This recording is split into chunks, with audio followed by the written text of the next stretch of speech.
अस्सलाम वालेकुम, मैं डॉक्टर इमरान। आज का जो टॉपिक है वो मिल्किंग स्टेप्स के बारे में है कि हमें मिल्किंग कैसे करनी चाहिए। अक्सर बेशतर हमारे जो फार्मर भाई है कि गाय के पास गए, थोड़ा सा पानी मारा और मिल्किंग स्टार्ट की। ऐसा नहीं है, ऐसा नहीं करना चाहिए। इसके कुछ स्टेप्स हैं। वो स्टेप्स अगर आप फॉलो करोगे तो आपको पता चलेगा कि आपके काऊ की अडर हेल्थ कैसी है। वही आज हम समझेंगे, वही आज हम जानेंगे मिल्किंग स्टेप्स क्या होते हैं। पहली बात कि आपको करना क्या है। जैसे मिल्किंग का टाइम होता है, जो टाइम आप सवेरे कर रहे हैं, अगर आप 2 टाइम मिल्किंग करना चाहता है तो इक्विवेलेंट डिस्ट्रीब्यूशन ऑफ टाइम होना चाहिए सवेरे और शाम की मिल्किंग में। अगर आप 3 टाइम करना चाहते हैं तो उसमें भी डिफरेंस आपको एक सफिशिएंट टाइम का रखना है 3 टाइम की मिल्किंग में। लेकिन अगर आप 2 टाइम करने तो सवेरे की होगी और शाम की होगी। आप दिन में भी मिल्किंग कर सकते हैं अगर आपके पास हाई यील्डिंग एनिमल्स है। तो क्या करना है, कैसे करना है, वो मैं आज बताऊं। पहला, एनिमल आपका रेस्टेन अच्छे से होना चाहिए, यानी वो बांध के सही तरीके से होना चाहिए। दूसरा, आपका राशन यानी उसकी जो फीडिंग उसको देनी है वो तैयार होनी चाहिए।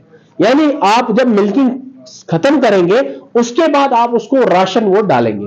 क्यों? उससे क्या फायदा होगा हमें? एनिमल मिल्किंग खत्म होगी, एनिमल नीचे नहीं बैठेगा, एनिमल खाना शुरू करेगा तो उसको कोई प्रॉब्लम नहीं होगा। तो मिल्किंग कैसे करनी है, चाहे बाय हैंड कीजिए, बाय मिल्किंग मशीन कीजिए, कोई फर्क नहीं पड़ता है। हैंड से आपका यही होगा कि आपके पास 1-2 गाय है तो हैंड मिल्किंग करेंगे। अगर 5, 6, 7, 8, 10 जितनी भी हो तो आप ऑटोमेटिक की तरफ जाते हैं, मिल्किंग मशीन की तरफ जाते हैं। तो पहला स्टेप है, आप इसके थन वॉश करेंगे। पानी से भी वॉश कर सकते हैं और इसका एक सोल्यूशन भी आता है जिसका नाम प्री डिप है। तो वो आप थन में लगा के इसको टिश्यू से वाइप करेंगे। लेकिन बहुत जरूरी है टीट्स को नीचे की तरफ से वाइप करना। ये जो होल होता है टीट का, इसको अच्छे से साफ करना। इसके बाद आपको 2-3 दाने मिल्किंग से पहले, जब आपने वाइप किया, टिश्यू से साफ किया, उसके बाद 2-3 धार नीचे मारनी है।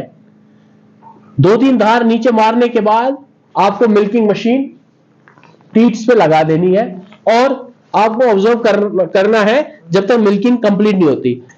यहां पर मिल्क का पूरा फ्लो आ जाएगा। मिल्क का फ्लो जब इसमें कम हो जाएगा, जो ऑटोमेटिक मशीन्स होती है बड़े बड़े फॉल्स पे, तो वो डिटैच खुद ही हो जाती है। जब मिल्क फ्लो कम हो जाता है वो डिटैच खुद ही हो जाती है। लेकिन ये मैनुअल ऑटोमेटिक है तो ऑटोमेटिक बट मैनुअल है, क्योंकि आपको डिटैच करनी पड़ती है। ये मिल्किंग मशीन आप डिटैच कर लेंगे, उसके बाद पोस्ट ड्रिप लगानी होती है। पोस्ट ड्रिप क्या होता है? वो एक आयोडीन सोल्यूशन होता है, ग्लिसरीन और कुछ फ्लेवरिंग एजेंट होता है, वो आप टीट्स पे उसके बाद लगाएंगे। उसके बाद आप उसके सामने जो भी उसका राशन है वो आप डाल देंगे। तो कहने का मतलब है 4 स्टेप्स है। पहले प्री डिप है, फिर प्री स्ट्रिपिंग है, फिर पोस्ट ड्रिप है और मिल्किंग है। ये 4 स्टेप्स है मिल्किंग के। लेकिन हम अक्सर क्या करते हैं, हम थन धो लिया, हमने वॉश कर लिया और मिल्किंग स्टार्ट कर दी, और हमें यह नहीं पता चलता है कि अडर में कोई इंफेक्शन तो नहीं है, अडर की कोई स्वेलिंग तो नहीं है। इससे आपको पता चलेगा जब आप प्री स्ट्रिपिंग करेंगे तो आप ऐसे दूध हाथ में लेंगे या नीचे डालेंगे फर्श पे या किसी बाउल में ले लेंगे, आपको पता चल जाएगा कि अडर जो टीट का मिल्क है वो सही आ रहा है कि नहीं आए।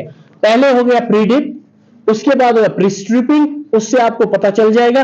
फिर होगी मिल्किंग, उसके बाद हो गया पोस्ट डिप। तो ये 4 स्टेप्स है मिल्किंग के, और मेन स्टेप है लास्ट में फीडिंग। फीडिंग आपकी बहुत जरूरी है मिल्किंग के बाद। Thank you everyone.